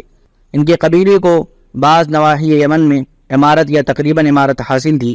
وہ نبوت کے 11ویں سال مکہ تشریف لائے تو وہاں پہنچنے سے پہلے ہی اہل مکہ نے ان کا استقبال کیا اور نہایت عزت و احترام سے پیش آئے۔ پھر ان سے عرض پرداز ہوئے کہ اے طفیل آپ ہمارے شہر تشریف لائے ہیں، اور یہ شخص جو ہمارے درمیان ہے اس نے ہمیں سخت پیچیدگی میں پھنسا رکھا ہے، ہماری جمعیت بکھیر دی ہے اور ہمارا شیرازہ منتشر کر دیا ہے۔ اس کی بات جادو کا سا اثر رکھتی ہے کہ آدمی اور اس کے باپ کے درمیان، آدمی اور اس کے بھائی کے درمیان، اور آدمی اور اس کی بیوی کے درمیان تفرقہ ڈال دیتی ہے۔ ہمیں ڈر لگتا ہے کہ جس استاد سے ہم دو چار ہیں کہیں وہ آپ پر اور آپ کی قوم پر بھی نہ آن پڑے، لہذا آپ اس سے ہرگز گفتگو نہ کریں اور اس کی کوئی چیز نہ سنیں۔ حضرت طفیل رضی اللہ تعالیٰ عنہ کا ارشاد ہے کہ یہ لوگ مجھے برابر اسی طرح کی باتیں سمجھاتے رہے، یہاں تک کہ میں نے تہیہ کر لیا کہ نہ آپ کی کوئی چیز سنوں گا نہ آپ سے بات چیت کروں گا، حتیٰ کہ جب میں صبح کو مسجد حرام گیا تو کان میں روئی ٹھونس رکھی تھی کہ مبادہ آپ کی کوئی بات میرے کان میں پڑ جائے، لیکن اللہ کو منظور تھا کہ آپ کی بعض باتیں مجھے سنائی دے۔ چنانچہ میں نے بڑا عمدہ کلام سنا، پھر میں نے اپنے جی میں کہا ہائے مجھ پر میری ماں کی افواہ، میں تو بخدا ایک سوجھ بوجھ رکھنے والا شاعر آدمی ہوں، مجھ پر بھلا برا چھپا نہیں رہ سکتا، پھر کیوں نہ میں اس شخص کی بات سنوں، اگر اچھی ہوئی تو قبول کر لوں گا، بری ہوئی تو چھوڑ دوں گا۔ یہ سوچ کر میں رک گیا، اور جب آپ گھر پلٹے تو میں بھی پیچھے ہو لیا، آپ اندر داخل ہوئے تو میں بھی داخل ہو گیا، اور آپ کو اپنی آمد کا واقعہ اور لوگوں کے خوف دلانے کی کیفیت، پھر کان میں روئی ٹھوسنے اور اس کے باوجود آپ کی بعض باتیں سن لینے کی تفصیلات بتائی، پھر عرض کیا کہ آپ اپنی بات پیش کیجیے۔ آپ نے مجھ پر اسلام پیش کیا اور قرآن کی تلاوت فرمائی۔ خدا گواہ ہے میں نے اس سے عمدہ قول اور اس سے زیادہ انصاف کی بات کبھی نہ سنی تھی، چنانچہ میں نے وہیں اسلام قبول کیا اور حق کی شہادت کی۔ اس کے بعد آپ سے عرض کیا کہ میری قوم میں میری بات مانی جاتی ہے، میں ان کے پاس پلٹ کر جاؤں گا اور انہیں اسلام کی دعوت دوں گا، لہذا آپ صلی اللہ علیہ وسلم اللہ سے دعا فرمائیں کہ وہ مجھے کوئی نشانی دے دے۔ آپ نے دعا فرمائی۔ حضرت طفیل کو جو نشانی عطا ہوئی تھی وہ یہ تھی کہ جب اپنی قوم کے قریب پہنچے تو اللہ تعالیٰ نے ان کے چہرے پر چراغ جیسی روشنی پیدا کر دی۔ انہوں نے کہا یا اللہ چہرے کے بجائے کسی اور جگہ، مجھے اندیشہ ہے کہ لوگ اسے مسلح کہیں گے۔ چنانچہ یہ روشنی ان کے ڈنڈے میں پلٹ گئی، پھر انہوں نے اپنے والد اور اپنی بیوی کو اسلام کی دعوت دی اور وہ دونوں مسلمان ہو گئے، لیکن قوم نے اسلام قبول کرنے میں تاخیر کی، مگر حضرت طفیل رضی اللہ تعالیٰ عنہ بھی مسلسل کوشاں رہے۔ حتیٰ کہ غزوہ خندق کے بعد جب انہوں نے ہجرت فرمائی تو ان کے ساتھ ان کی قوم کے 70 یا 80 خاندان تھے۔ حضرت طفیل رضی اللہ تعالیٰ عنہ نے اسلام میں بڑے اہم کارنامے انجام دے کر یمامہ کی جنگ میں جام شہادت نوش فرمایا۔ نمبر 5، رماد ازدی، یہ یمن کے باشندے اور قبیلہ ازد شنوا کے ایک فرد تھے۔ جھاڑ پھونک کرنا اور آسیب اتارنا ان کا کام تھا۔ مکہ آئے تو وہاں کے احمقوں سے سنا کہ محمد صلی اللہ علیہ وسلم پاگل ہیں۔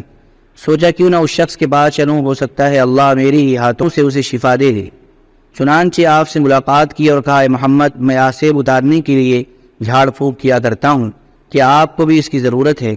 آپ نے جواب میں فرمایا، ان الحمد للہ نحمدہ ونستعینہ من یہدہ اللہ فلا مضل لہ ومن یضللہ فلا ہادی لہ واشہد ان لا الہ الا اللہ وحدہ لا شریک لہ واشہد ان محمدا عبدہ ورسولہ، اما بعد۔ یقیناً ساری تعریف اللہ کے لیے ہے، ہم اسی کی تعریف کرتے ہیں اور اسی سے مدد چاہتے ہیں۔ جسے اللہ ہدایت دے دے اسے کوئی گمراہ نہیں کر سکتا، اور جسے اللہ بھٹکا دے اسے کوئی ہدایت نہیں دے سکتا۔ اور میں شہادت دیتا ہوں کہ اللہ کے سوا کوئی معبود نہیں، وہ تنہا ہے، اس کا کوئی شریک نہیں۔ اور میں شہادت دیتا ہوں کہ محمد صلی اللہ علیہ وسلم اس کے بندے اور رسول ہیں، اما بعد۔ زماد نے کہا، ذرا اپنی کلمات مجھے پھر سنا دیجئے۔ آپ صلی اللہ علیہ وسلم نے 3 بار دہرایا۔ اس کے بعد زماد نے کہا، میں کاہنوں، جادوگروں اور شاعروں کی بات سن چکا ہوں، لیکن میں نے آپ کی ان کلمات جیسے کہیں نہیں سنے۔ یہ تو سمندر کی اتھاہ گہرائی کو پہنچے ہوئے ہیں، لائیے اپنا ہاتھ بڑھائیے، آپ صلی اللہ علیہ وسلم سے اسلام پر بیعت کرتا ہوں۔ اور اس کے بعد انہوں نے بیعت کر لی۔ یثرب کی 6 سعادت مند روحیں۔ 11ویں سن نبوت کے موسم حج میں یعنی جولائی 620 عیسوی میں اسلامی دعوت کو چند کرامت بیج دستیاب ہوئے جو دیکھتے دیکھتے سر و قامت درختوں میں تبدیل ہو گئے، اور ان کی لطیف اور گھنی چھاؤں میں بیٹھ کر مسلمانوں نے برسوں ظلم و ستم کی تپش سے راحت و نجات پائی۔ اہل مکہ نے رسول اللہ صلی اللہ علیہ وسلم کو جھٹلانے اور لوگوں کو اللہ کی راہ سے روکنے کا جو بیڑا اٹھا رکھا تھا، اس کے تئیں نبی صلی اللہ علیہ وسلم کی حکمت عملی یہ تھی کہ آپ رات کی تاریکی میں قبائل کے پاس تشریف لے جاتے تاکہ مکے کا کوئی مشرک رکاوٹ نہ ڈال سکے۔ اسی حکمت عملی کے مطابق ایک رات آپ صلی اللہ علیہ وسلم حضرت ابو بکر رضی اللہ تعالی عنہ اور حضرت علی رضی اللہ تعالی عنہ کو ہمراہ لے کر باہر نکلے۔ بنو زغل اور بنو شیبان بن ثعلبہ کے ڈیروں سے گزرے تو ان سے اسلام کے بارے میں بات چیت کی۔ انہوں نے جواب تو بڑا امید افزا دیا، لیکن اسلام قبول کرنے کے بارے میں کوئی حتمی فیصلہ نہ کیا۔ اس موقع پر حضرت ابو بکر رضی اللہ تعالی عنہ اور بنو زغل کے ایک آدمی کے درمیان سلسلے نسب کے متعلق بڑا دلچسپ سوال جواب ہوا۔ دونوں ہی ماہر انصاب تھے۔ اس کے بعد رسول اللہ صلی اللہ علیہ وسلم مینا کی گھاٹی سے گزرے تو کچھ لوگوں کو باہم گفتگو کرتے سنا۔ آپ صلی اللہ علیہ وسلم نے سیدھے ان کا رخ کیا اور ان کے پاس جا پہنچے۔ یہ یثرب کے 6 جوان تھے اور سب کے سب قبیلے خزرج سے تعلق رکھتے تھے۔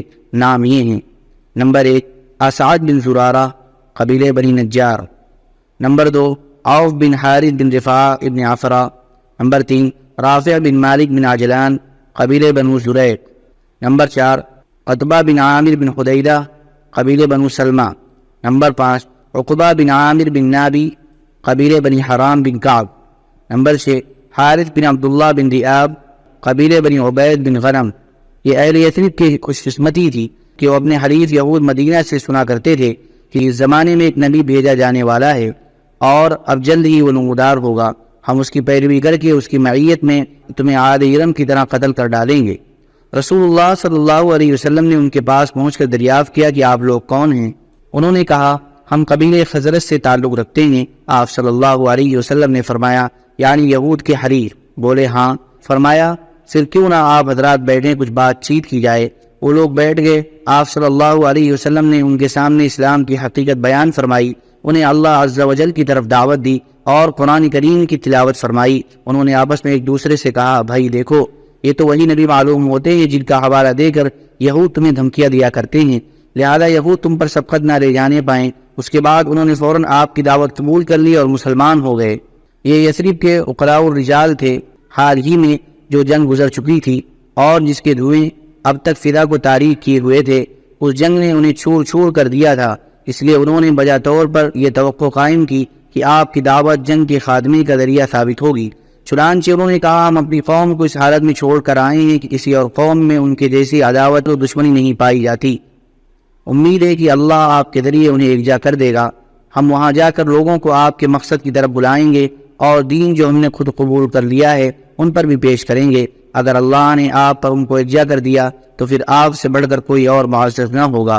اس کے بعد جب یہ لوگ مدینہ واپس ہوئے تو اپنے ساتھ اسلام کا پیغام بھی لے آئے، چنانچہ وہاں گھر گھر رسول اللہ صلی اللہ علیہ وسلم کا چرچا پھیل گیا۔ حضرت عائشہ رضی اللہ تعالیٰ عنہ سے نکاح۔ اسی سال شوال سن 11 نبوت میں رسول اللہ صلی اللہ علیہ وسلم نے حضرت عائشہ رضی اللہ تعالیٰ عنہ سے نکاح فرمایا۔ اس وقت ان کی عمر 6 برس تھی۔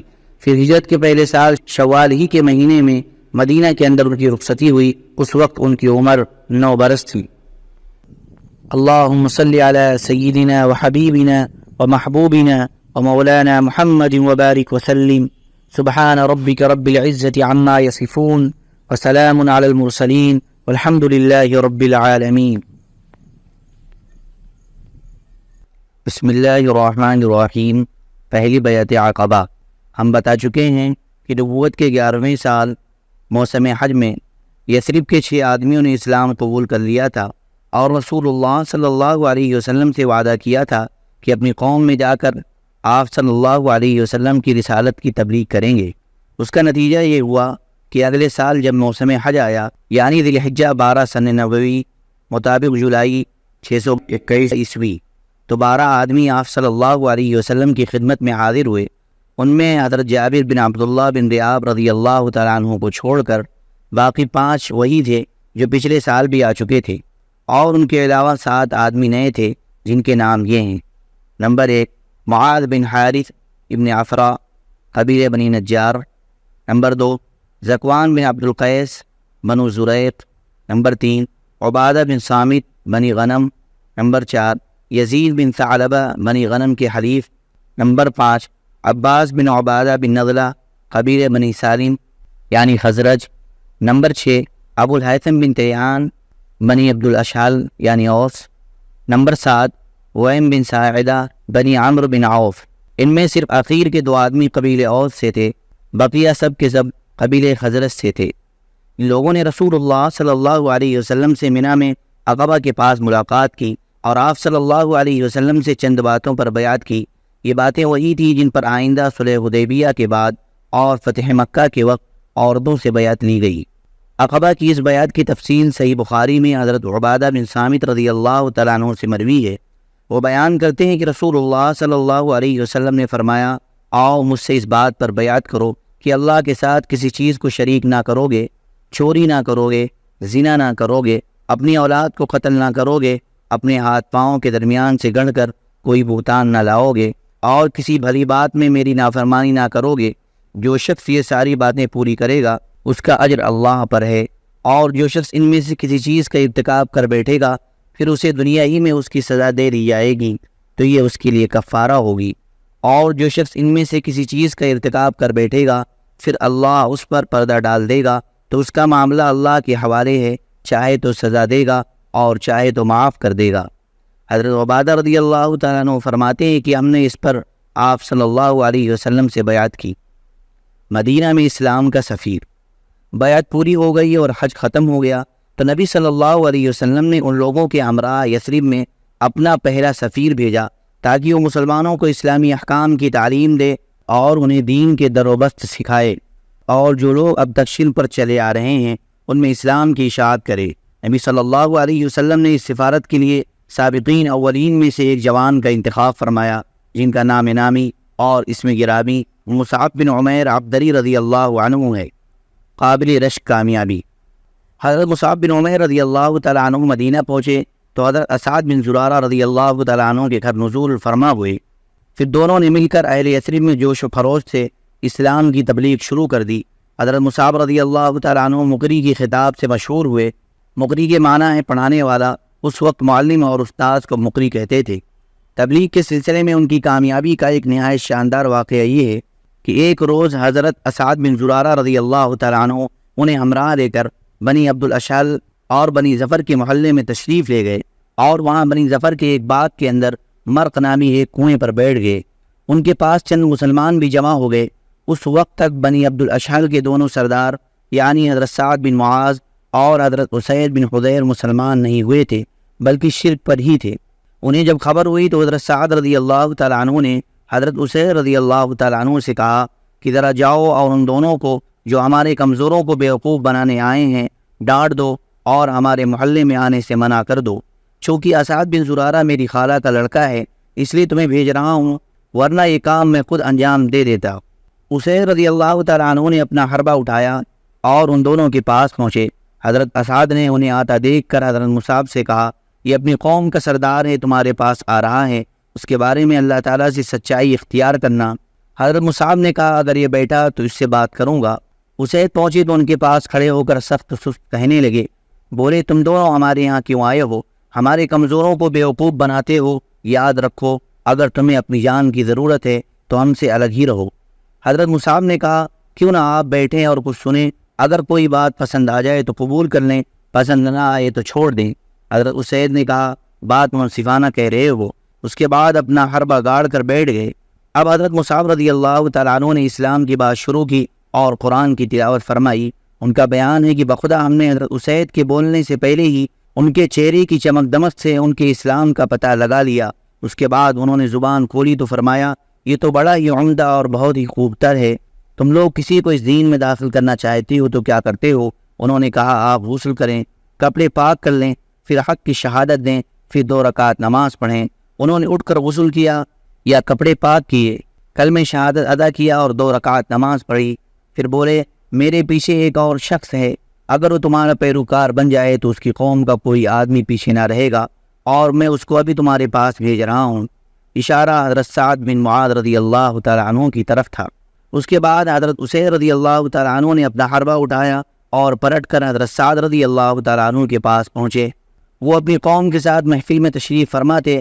حضرت اسید کو دیکھ کر بولے بخدا میں کہہ رہا ہوں کہ یہ شخص تمہارے پاس جو چہرہ لے کر آ رہا ہے یہ وہ چہرہ نہیں ہے جسے لے کر گیا تھا۔ پھر جب حضرت اسید رضی اللہ تعالیٰ عنہ محفل کے پاس آن کھڑے ہوئے تو حضرت سعد نے ان سے دریافت کیا کہ تم نے کیا کیا؟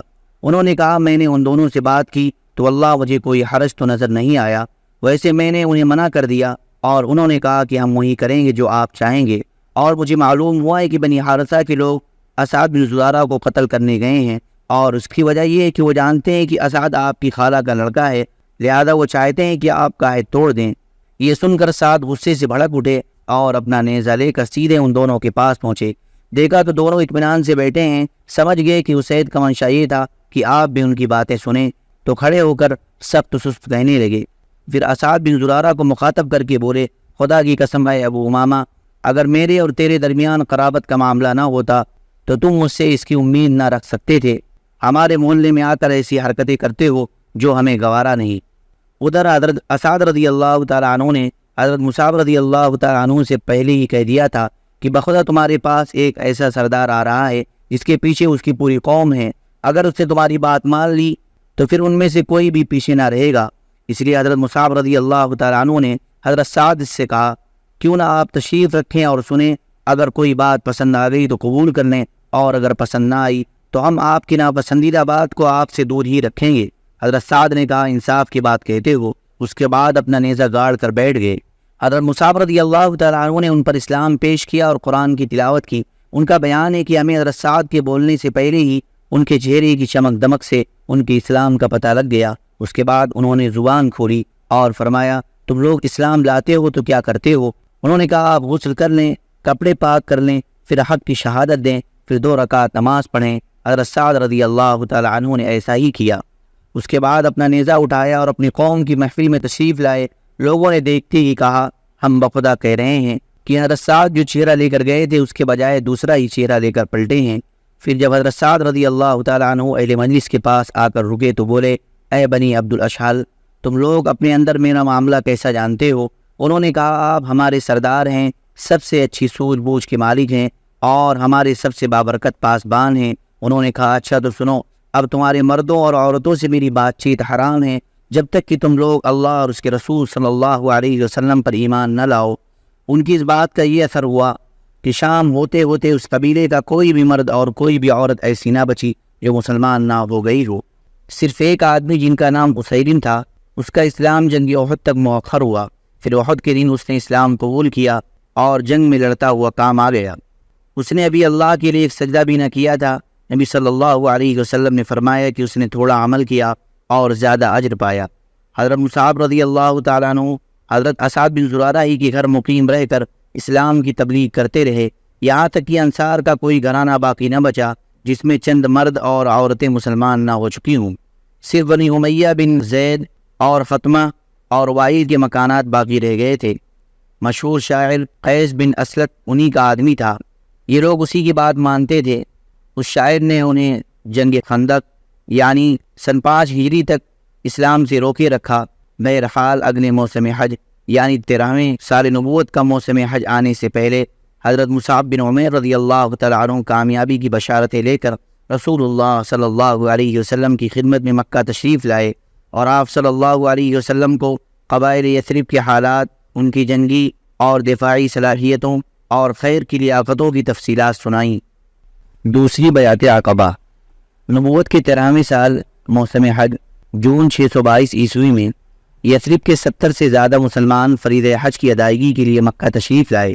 یہ اپنی قوم کے مشرک حاجیوں میں شامل ہو کر آئے تھے اور ابھی یثرب میں ہی تھے یا مکے کے راستے ہی میں تھے کہ آپس میں ایک دوسرے سے پوچھنے لگے کہ ہم کب تک رسول اللہ صلی اللہ علیہ وسلم کو یوں ہی مکہ کے پہاڑوں میں چکر کاٹتے، ٹھوکریں کھاتے اور خوفزدہ کیے جاتے چھوڑے رکھیں گے۔ پھر جب یہ مسلمان مکہ پہنچ گئے تو در پردہ نبی صلی اللہ علیہ وسلم کے ساتھ سلسلہ اور رابطہ شروع کیا، اور آخرکار اس بات پر اتفاق ہو گیا کہ دونوں فریق ایام تشریق کے درمیانی دن 12 ذی الحجہ کو مینا میں جمرہ اولا یعنی جمرہ عقبہ کے پاس جو گھاٹی ہے اسی میں جمع ہوں، اور یہ اجتماع رات کی تاریکی میں بالکل خفیہ طریقے پر ہو۔ آئیے اب اس تاریخی اجتماع کے احوال انصار کے ایک قائد کی زبانی سنیں کہ یہی وہ اجتماع ہے جس نے اسلام و بت پرستی کی جنگ میں رفتار زمانہ کا رخ موڑ دیا۔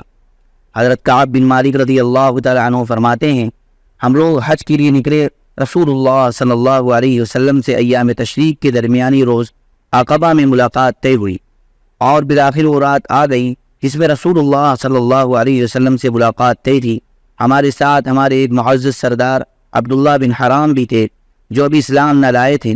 ہم نے ان کو ساتھ لے لیا تھا، ورنہ ہمارے ساتھ ہمارے قوم کے جو مشرکین تھے ہم ان سے اپنا سارا معاملہ خفیہ رکھتے تھے، مگر ہم نے عبداللہ بن حرام سے بات چیت کی اور کہا کہ اے ابو جابر، آپ ہمارے ایک معزز اور شریف سربراہ ہیں، اور ہم آپ کو آپ کی موجودہ حالت سے نکالنا چاہتے ہیں تاکہ آپ کل کلاں کو آگ کا ایندھن نہ بن جائیں۔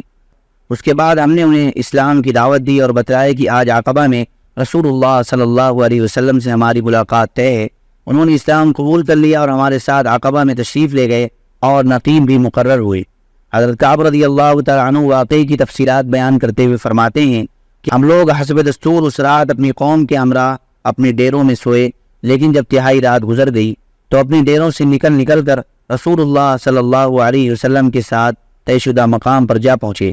ہم اس طرح چپکے دبک کر نکلتے تھے جیسے چڑیا گھونسلے سے چھپڑ کر نکلتی ہے، یہاں تک کہ ہم سب عقبہ میں جمع ہو گئے۔ ہماری کل تعداد 75 تھی، 73 مرد اور 2 عورتیں۔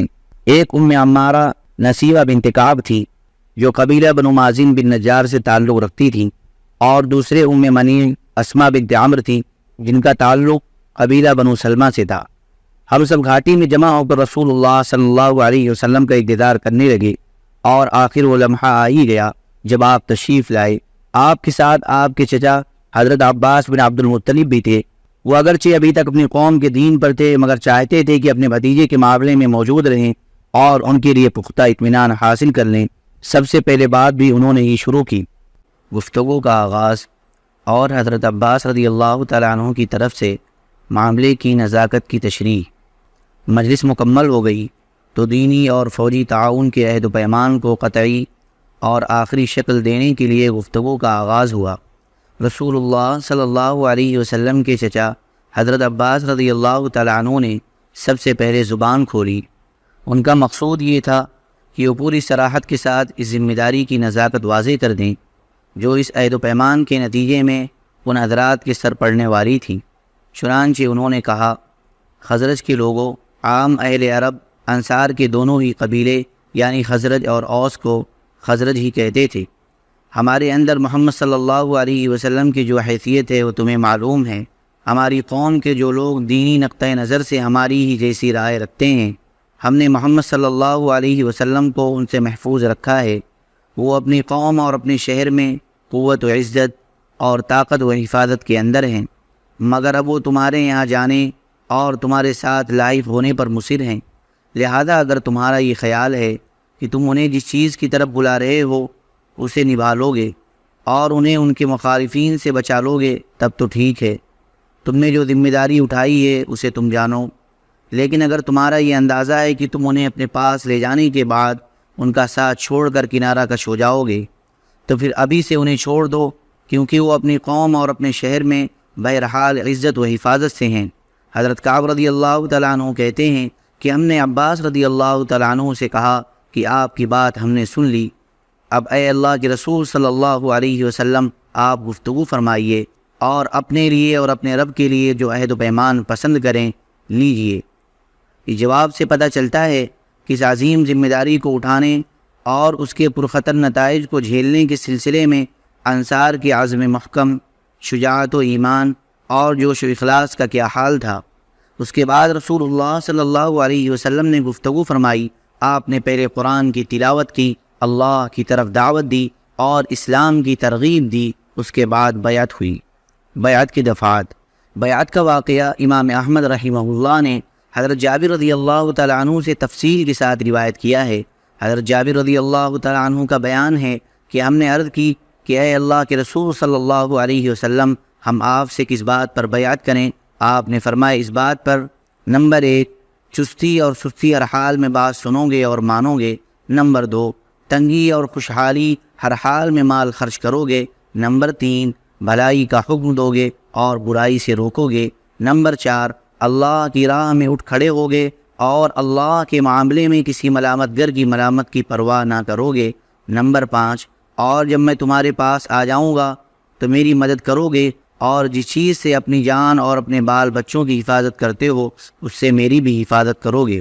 حضرت کعب رضی اللہ تعالیٰ عنہ کی روایت میں ہے، جسے ابن اسحاق نے ذکر کیا ہے، صرف آخری دفعہ یعنی 5 نمبر کا ذکر ہے، چنانچہ اس میں کہا گیا ہے کہ رسول اللہ صلی اللہ علیہ وسلم نے قرآن کی تلاوت، اللہ کی طرف دعوت اور اسلام کی ترغیب دینے کے بعد فرمایا، میں تم سے اس بات پر بیعت لیتا ہوں کہ تم اس چیز سے میری حفاظت کرو گے جس سے اپنے بال بچوں کی حفاظت کرتے ہو۔ اس پر حضرت برا بن معروف رضی اللہ تعالیٰ عنہ نے آپ صلی اللہ علیہ وسلم کا ہاتھ پکڑا اور کہا، ہاں اس ذات کی قسم جس نے آپ کو نبی برحق بنا کر بھیجا ہے، ہم یقیناً اس چیز سے آپ کی حفاظت کریں گے جس سے اپنے بال بچوں کی حفاظت کرتے ہیں۔ لہذا اے اللہ کے رسول صلی اللہ علیہ وسلم، آپ ہم سے بیعت لیجئے، ہم خدا کی قسم جنگ کے بیٹے ہیں اور ہتھیار ہمارا کھلونا ہے، ہماری یہی ریت باپ دادا سے چلی آ رہی ہے۔ حضرت کعب رضی اللہ تعالیٰ عنہ کہتے ہیں کہ حضرت برا رسول اللہ صلی اللہ علیہ وسلم سے بات کر ہی رہے تھے کہ ابو الہیثم بن تیہان رضی اللہ تعالیٰ عنہ نے بات کاٹتے ہوئے کہا، اے اللہ کے رسول صلی اللہ علیہ وسلم، ہمارے اور کچھ لوگوں یعنی یہود کے درمیان عہد و پیمان کی رسیاں ہیں اور اب ہم ان رسیوں کو کاٹنے والے ہیں، تو کہیں ایسا تو نہیں ہوگا کہ ہم ایسا کر ڈالیں پھر اللہ آپ کو غلبہ و ظہور عطا فرمائے تو آپ ہمیں چھوڑ کر اپنی قوم کی طرف پلٹ آئیں۔ یہ سن کر رسول اللہ صلی اللہ علیہ وسلم نے تبسم فرمایا، پھر فرمایا، نہیں، بلکہ آپ لوگوں کا خون میرا خون اور آپ لوگوں کی بربادی میری بربادی ہے، میں آپ سے ہوں اور آپ مجھ سے ہیں، جس سے آپ جنگ کریں گے اس سے میں جنگ کروں گا اور جس سے آپ صلح کریں گے اس سے میں صلح کروں گا۔ خطرناکی بیعت کی مقرر یاد دہانی۔ بیعت کی شرائط کے متعلق گفت و شنید مکمل ہو چکی اور لوگوں نے بیعت شروع کرنے کا ارادہ کیا تو صف اول کے 2 مسلمان جو نبوت کے 11ویں سال اور نبوت کے 12ویں سال ایام حج میں مسلمان ہوئے تھے، ایک کے بعد دیگرے اٹھے تاکہ لوگوں کے سامنے ان کی ذمہ داری کی نزاکت اور خطرناکی کو اچھی طرح واضح کر دیں، اور یہ لوگ معاملے کے سارے پہلوؤں کو اچھی طرح سمجھ لینے کے بعد ہی بیعت کریں۔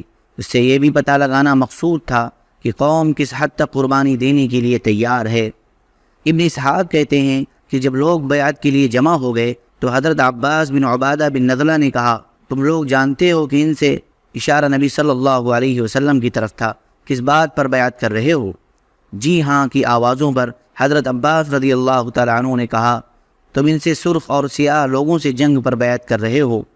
اگر تمہارا یہ خیال ہو کہ جب تمہارے اموال کا صفایا کر دیا جائے گا اور تمہارے اشراف قتل کر دیے جائیں گے تو تم ان کا ساتھ چھوڑ دو گے، تو ابھی سے چھوڑ دو، کیونکہ اگر تم نے انہیں لے جانے کے بعد چھوڑ دیا تو یہ دنیا اور آخرت کی رسوائی ہوگی۔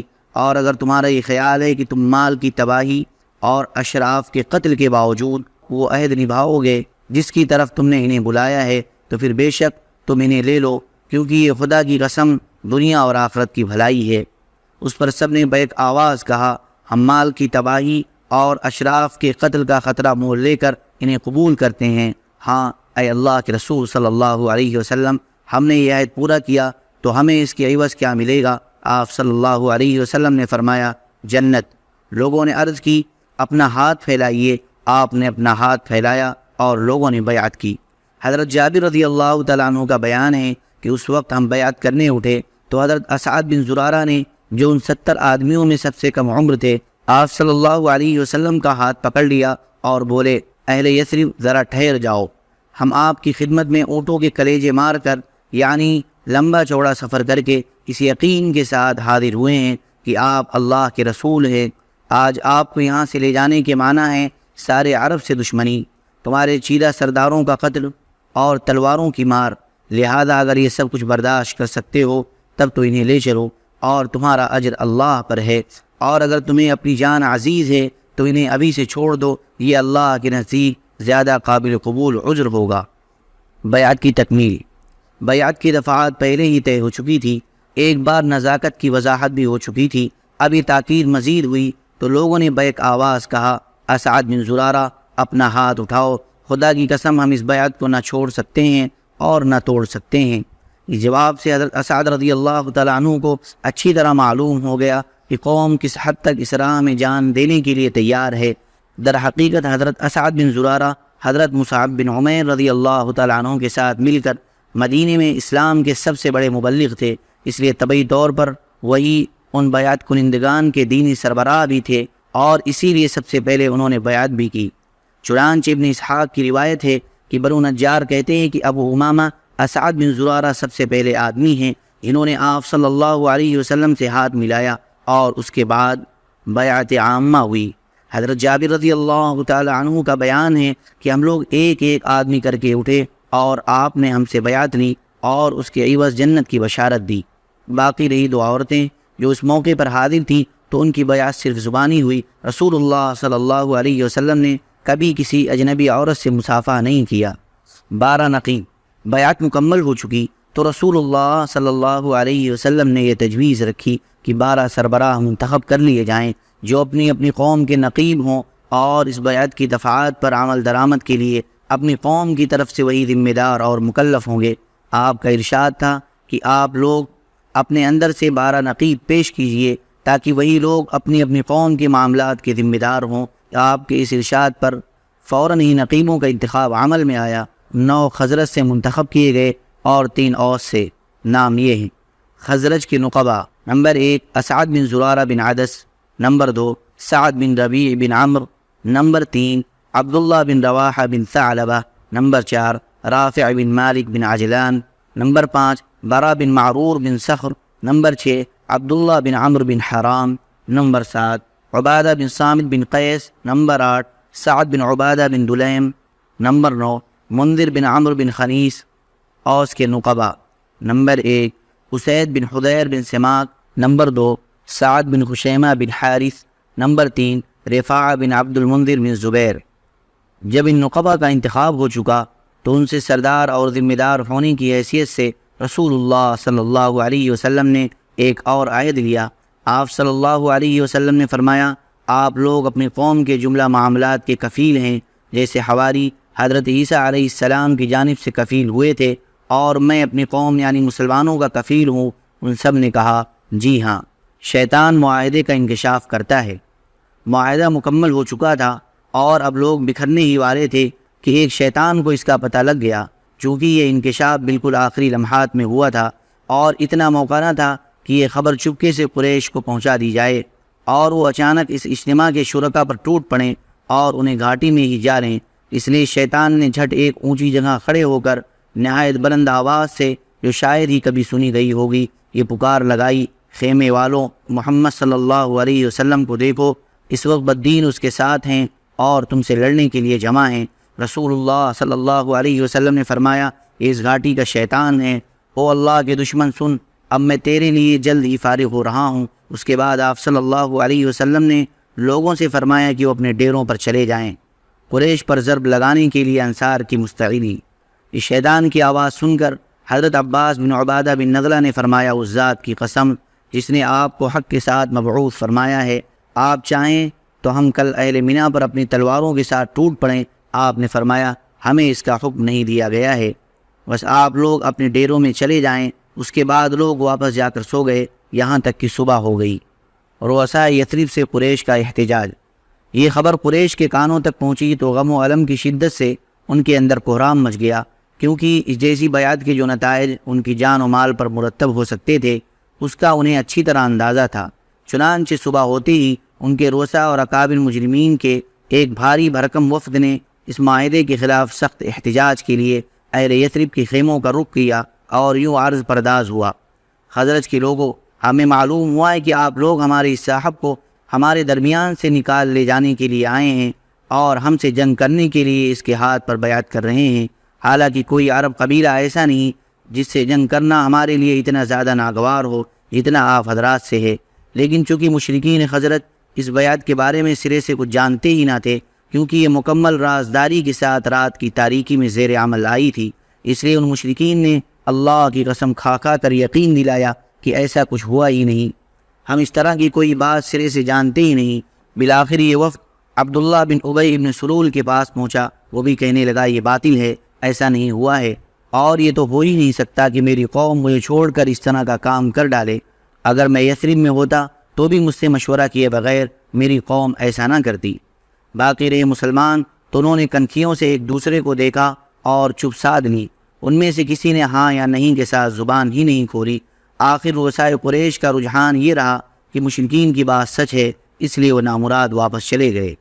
خبر کا یقین اور بیعت کرنے والوں کا تعاقب۔ رؤسائے مکہ تقریباً اس یقین کے ساتھ پلٹے تھے کہ یہ خبر غلط ہے، لیکن اس کی قرید میں وہ برابر لگے رہے۔ بالآخر انہیں یقینی طور پر معلوم ہو گیا کہ خبر صحیح ہے اور بیعت ہو چکی ہے، لیکن یہ پتہ اس وقت چلا جب حجاج اپنے اپنے وطن روانہ ہو چکے تھے، اس لیے ان کے سواروں نے تیز رفتاری سے اہل یثرب کا پیچھا کیا، لیکن موقع نکل چکا تھا۔ البتہ انہوں نے سعد بن عبادہ اور منذر بن عمرو کو دیکھ لیا اور انہیں جا کھدیڑا، لیکن منذر زیادہ تیز رفتار ثابت ہوئے اور نکل بھاگے۔ البتہ سعد بن عبادہ پکڑ لیے گئے اور ان کا ہاتھ گردن کے پیچھے انہی کے کجاوے کی رسی سے باندھ دیا گیا، پھر انہیں مارتے پیٹتے اور بال نوچتے ہوئے مکہ لے جایا گیا، لیکن وہاں مطعم بن عدی اور حارث بن حرب بن امیہ نے آ کر چھڑا دیا، کیونکہ دونوں کے جو قافلے مدینے سے گزرتے تھے وہ حضرت سعد ہی کی پناہ میں گزرتے تھے۔ ادھر انصار ان کی گرفتاری کے بعد باہم مشورہ کر رہے تھے کہ کیوں نہ دھاوا بول دیا جائے، مگر اتنے میں وہ دکھائی پڑ گئے۔ اس کے بعد تمام لوگ بخیریت مدینہ پہنچ گئے۔ یہی عقبہ کی دوسری بیعت ہے جسے بیعت عقبہ کبریٰ کہا جاتا ہے۔ یہ بیعت ایک ایسی فضا میں زیر عمل آئی جس پر محبت و وفاداری، منتشر اہل ایمان کے درمیان تعاون و تناصر، باہمی اعتماد اور جاں سپاری و شجاعت کے جذبات چھائے ہوئے تھے۔ چنانچہ یثربی اہل ایمان کے دل اپنے کمزور مکی بھائیوں کی شفقت سے لبریز تھے، ان کے اندر ان بھائیوں کی حمایت کا جوش تھا اور ان پر ظلم کرنے والوں کے خلاف غم و غصہ تھا۔ ان کے سینے اپنے اس بھائی کی محبت سے سرشار تھے جسے دیکھے بغیر محض للہ فی اللہ اپنا بھائی قرار دے لیا تھا، اور یہ جذبات و احساسات محض کسی عارضی کشش کا نتیجہ نہ تھا جو دن گزرنے کے ساتھ ساتھ ختم ہو جاتی، بلکہ اس کا منبع ایمان باللہ، ایمان بالرسول اور ایمان بالکتاب تھا، یعنی وہ ایمان جو ظلم و عدوان کی کسی بڑی سی بڑی قوت کے سامنے سرنگو نہیں ہوتا، وہ ایمان کی جب اس کی باد بہاری چلتی ہے تو عقیدہ و عمل میں عجائبات کا ظہور ہوتا ہے۔ اسی ایمان کی بدولت مسلمانوں نے صفحات زمانہ پر ایسے کارنامے ثبت کیے اور ایسے آثار و نشانات چھوڑے کہ ان کی نظیر سے ماضی و حاضر خالی ہیں اور غالباً مستقبل بھی خالی ہی رہے گا۔ اللہم صلی علی سیدنا و حبیبنا و محبوبنا ومولانا محمد وبارك وسلم. سبحان ربك رب العزة عما يصفون وسلام على المرسلين والحمد لله رب العالمين.